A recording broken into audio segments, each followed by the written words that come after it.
प्यारे विद्यार्थियों, एक बार फिर से आप सभी का स्वागत है आपके अपने चैनल एग्जाम सर पर। दोस्तों, गागर में सागर सीरीज का आज 5वां लेक्चर है और आज हम करने जा रहे हैं क्वेश्चन नंबर 101 से 125 तक। प्यारे दोस्तों, एक चीज के लिए मैं आपसे क्षमा भी चाहूंगा कि आज हम बिल्कुल भी एडिटिंग नहीं कर पाए। आज हमारी टीम बहुत व्यस्त थी। एक बार तो हमने सोचा कि आज लेक्चर ड्रॉप कर देते हैं, यानी कि आज छोड़ देते हैं, पर फिर हमारे मन में आया कि हमारे सारे विद्यार्थी बड़े ही तल्लीनता से हमारी वीडियो का वेट कर रहे होंगे और हमारी वीडियो उनको 8 बजे आज नहीं मिल पाएगी। और हमने प्रॉमिस किया था कि हर रोज रात 8 बजे आपको एक नया लेक्चर देंगे, तो हमने सोचा कि बिना एडिटिंग ही सही, लेकिन हमें वीडियो जरूर देनी चाहिए।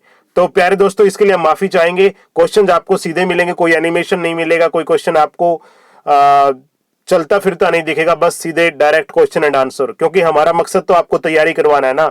जरूरी नहीं है कि वो एनिमेशन के माध्यम से ही करवाई जाए। तो प्यारे दोस्तों, आज सीधे क्वेश्चंस होंगे। तो आपके अपने मनपसंद और भरोसेमंद चैनल एग्जाम सर पर आज हम स्टार्ट करते हैं हमारी लेक्चर नंबर 5 यानी पार्ट 5।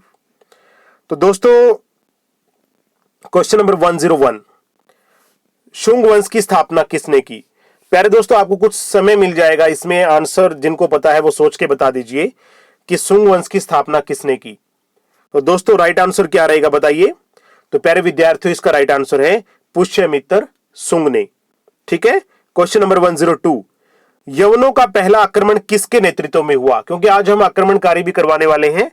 और देखिए, शुंग वंश आक्रमणकारी जितने भी जो हमारे वीडियोस इसके अंदर हैं, जिनसे रिलेटेड ट्रिक चाहिए, वो आपको ऊपर आई बटन में मिल जाएगी। वहां पर हम आपको अवेलेबल करा देंगे, क्योंकि बहुत सारे बच्चे ट्रिक मांगते हैं, तो वहां पर आपको मिल जाएगी। तो यवनों का पहला आक्रमण किसके नेतृत्व में हुआ? तो प्यारे दोस्तों, इसका राइट आंसर है डेमेट्रियस के नेतृत्व में। याद रखिएगा, डेमेट्रियस। क्वेश्चन नंबर 103, बरहूत स्तूप का निर्माण किसने करवाया? यह इंपॉर्टेंट क्वेश्चन है, क्योंकि स्तूप से रिलेटेड क्वेश्चन तो पेपर में आता ही है, आप सभी को मालूम है। तो बरहूत जो स्तूप है वो काफी बार पेपर के अंदर आया। तो प्यारे दोस्तों, बताओ कि इसका निर्माण किसने करवाया? तो विद्यार्थियों, इसका राइट आंसर है पुष्यमित्र शुंग ने। क्वेश्चन नंबर 104, यवनों के सेनापति मिनांडर को किसने हराया? काफी इंपॉर्टेंट है, क्योंकि यवनों ने भारत पर आक्रमण किया था और पहली आक्रमण में वो सफल हो गए थे। पंजाब और सिंध पर उन्होंने अपना अधिकार जमा लिया था। उसके बाद इनके जो सेनापति थे मिनांडर, उसको किसने हराया? तो प्यारे दोस्तों, इसका राइट आंसर है वसुमित्र ने। चलिए आगे। क्वेश्चन नंबर 105, शुंग वंश का अंतिम शासक कौन था? तो दोस्तों बताइए। देखिए, अगर हम बात करें संस्थापक की और अंतिम शासक की, दोनों इंपॉर्टेंट है। बीच में से शायद क्वेश्चन आए या ना आए, लेकिन आपको उसका संस्थापक और अंतिम शासक जरूर पता होना चाहिए। तो बताइए, शुंग वंश का अंतिम शासक कौन था? तो प्यारे दोस्तों, यह था देवभूति।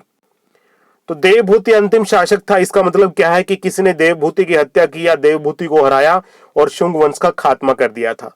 तो अगला क्वेश्चन हमने उसी से लिया है कि देवभूति की हत्या करके कण्व वंश की स्थापना किसने की? अब यहां से आपको क्लियर हो गया होगा कि शुंग वंश को किसने खत्म किया? कण्व वंश ने।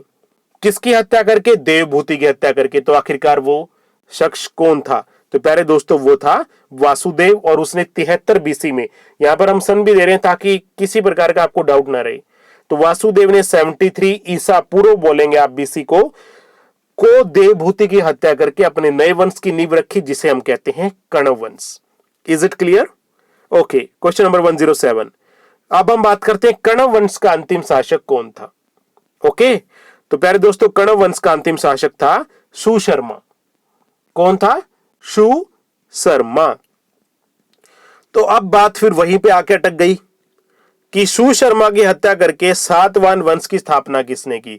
अब यहां से आपको यह चीज पता लग गई होगी कि जो सुशर्मा की हत्या करके जो नया वंश बना था, वो वंश कौन सा था? प्यारे दोस्तों, सातवाहन वंश था। यानी कण्व वंश को खत्म करके कौन सा वंश अस्तित्व में आया? तो उसका नाम था सातवाहन वंश। तो प्यारे दोस्तों, सातवाहन वंश की नींव रखी सिमुक ने। कौन सा शासक था? सिमुक। चले आगे। क्वेश्चन नंबर 109, अजंता गुफाओं का निर्माण किसने करवाया? ये तो वेरी वेरी इंपॉर्टेंट है। डायरी में लिख लीजिए, हाईलाइट कर दीजिए और नोटबुक में वेरी वेरी इंपॉर्टेंट लिख दीजिए इसके ऊपर कि अजंता गुफाओं का निर्माण किन शासकों ने करवाया।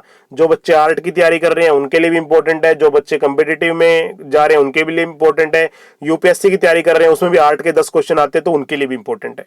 तो प्यारे दोस्तों, इसका राइट आंसर है सातवाहन वंश ने अजंता गुफाओं का निर्माण करवाया। चले आगे, क्वेश्चन नंबर 110। सातवाहन वंश का सबसे प्रतापी शासक कौन था? बहुत बार आता है पेपर के अंदर और काफी इंपॉर्टेंट है, और आपने नाम तो सुना होगा लेकिन आपको यह नहीं शायद ध्यान होगा कि यह शासक सातवाहन वंश का ही था। तो प्यारे दोस्तों वो था गौतमी पुत्र सातकर्णी। ये सातवाहन वंश का सबसे प्रतापी शासक था। Question number 111। सातवाहन वंश ने किस धातु के सिक्के चलाए? अगर मैं ये क्वेश्चन किसी से भी पूछूं तो बड़ा ही आश्चर्यचकित होगा कि इस धातु के भी सिक्के चल सकते हैं क्या? तो प्यारे दोस्तों सातवाहन वंश ने शीशे के सिक्के चलाए। शीशे के, किसके सिक्के चलाए? शीशे के। Question number 112 112। सबसे पहले सोने के सिक्के किसने चलाए? तो प्यारे दोस्तों सबसे पहले सोने के सिक्के यवनों ने चलाए और उन्होंने इन सिक्कों के ऊपर राजा का नाम वो लिखते थे। क्लियर है ना? राजा का नाम सोने के सिक्कों पर लिखते थे। सबसे पहले सोने के सिक्के यवनों ने ही चलाए। Question number 113। किस शासक ने 190 बीसी यानी 190 ईसा पूर्व में भारत पर आक्रमण करके पंजाब व सिंध पर अधिकार कर लिया था? ये क्वेश्चन मैंने आपसे थोड़ी देर पहले डिस्कस किया था कि वो कौन सा शासक था यवनों का। तो प्यारे दोस्तों उसका नाम था डेमेट्रियस। इसने 190 बीसी में भारत पर आक्रमण करके पंजाब व सिंध पर अधिकार कर लिया था। बाद में इसके सेनापति मिनांडर को किसने हराया था? कमेंट बॉक्स में लिखना, पहले बता चुका हूं मैं आपको। Question number 114। विदिशा में गरुड़ स्तंभ का निर्माण किसने करवाया? यह भी काफी इंपॉर्टेंट है। देखिए स्तंभ से रिलेटेड तो आप बिल्कुल घोट के पी जाओ प्यारे बच्चों। तो गरुड़ स्तंभ का निर्माण विदिशा में, अब यहां से एक क्वेश्चन भी बन के आ रहा है कि गरुड़ स्तंभ कहां बना? विदिशा में। किसने करवाया? तो प्यारे दोस्तों उसका नाम है Heliodorus. Heliodorus. Question number 115। Milind Panho ग्रंथ की रचना किसने की? Very important question. आज सारे ही इंपॉर्टेंट हैं, वैसे हर रोज ही होते हैं। गागर में सागर इसीलिए हम कहते हैं चुन चुन के लाते हैं आपके लिए, ताकि ऐसी सीरीज तैयार हो कि आपके दिमाग पे ना इतिहास छप जाए। तो पहले दोस्तों इसका राइट आंसर है नागसेन। मिलिंद पनो ग्रंथ की रचना नागसेन ने की। Question number 116। मध्य एशिया की खानाबदोश व बर्बर जाति कौन सी थी जो बिल्कुल मतलब किसी प्रकार की परवाह नहीं करती थी? मतलब इंसान को बिल्कुल एक तरह से कठपुतली समझती थी। वो जाति कौन सी थी? तो प्यारे दोस्तों वो थे शक। शक शासक भारत में आए तो वो सबसे खानाबदोश व बर्बर जाति कहलाती थी मध्य एशिया की। Question number 117। शक शासक भारत में अपने आप को क्या कहकर पुकारते थे? क्योंकि आपने शक का नाम तो कम सुना होगा। अगर संवत में बात करें तो शक संवत का नाम जरूर सुना होगा, लेकिन आपने अक्षत्रप जरूर सुना होगा। तो ये शक शासक ही थे जो भारत में अपने आप को अक्षत्रप कहकर पुकारते थे। क्लियर है? Question number 118। शक वंश का सबसे प्रतापी शासक कौन था? तो दोस्तों इसका राइट आंसर है नहपान। कौन है? नहपान। Question number 119। शक शासक कौन सी बंदरगाह से निर्यात करते थे? देखिए ये आईएएस लेवल का क्वेश्चन, नोट कर लीजिएगा, केबीसी में भी आ सकता है। शक शासक कौन सी बंदरगाह से निर्यात करते थे? तो प्यारे दोस्तों इसका राइट आंसर है भड़ोच। गुजरात के अंदर ना भड़ूच भी बोल देते हैं, भड़ोच है वैसे इसका नाम। तो भड़ोच बंदरगाह से वो निर्यात करते थे। भरूच भी बोल देते हैं, भरूच या भड़ूच या भड़ोच। Question number 120। किस शासक ने अपना संवत चलाया था? अभी तक आपको कितने संवत पता है? एक तो अंग्रेजी वाला पता है जो एडी कह रहे हो आप, 2020 एडी, ठीक है ना, ईस्वी बोलते हैं जिसको आप।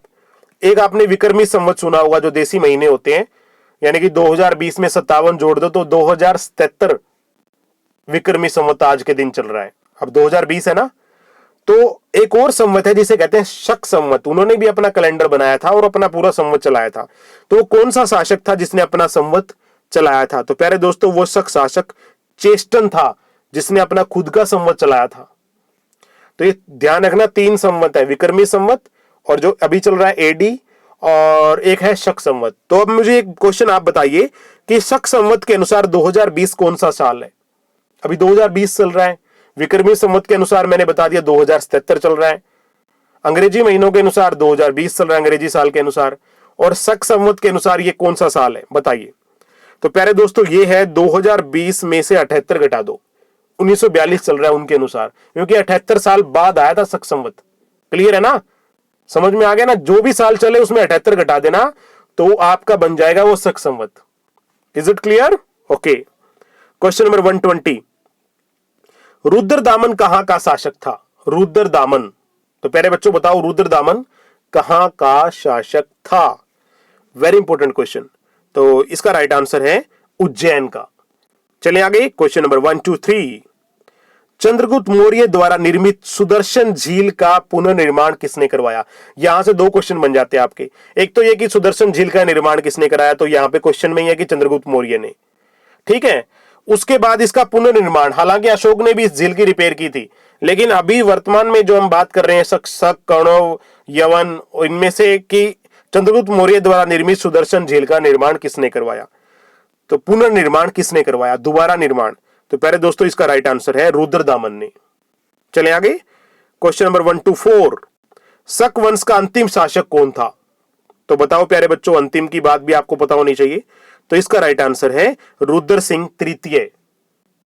रुद्र सिंह तृतीय। Question number 1 to 5। रुद्रसेन को किसने परास्त कर शक वंश का खात्मा कर दिया था? तो बताओ। तो दोस्तों इसका राइट आंसर है चंद्रगुप्त द्वितीय, या इसको विक्रमादित्य भी बोल देते थे। एक ही बात है, यहां पे भी कंफ्यूज नहीं होना। कई बच्चे बोलेंगे चंद्रगुप्त द्वितीय, कोई बोलेगा Vikramaditya. Both are the same person, दोनों एक ही व्यक्ति के नाम है और दोनों एक दूसरे के क्या कह सकते हैं, उसे समानार्थी हैं। क्लियर है? तो पहले बच्चों ये थे आज के 25 क्वेश्चन। कल फिर मिलते हैं 8 बजे एक और नई वीडियो के साथ। तब तक के लिए बहुत बहुत धन्यवाद। Thank you. जय हिंद। शुभ रात्रि।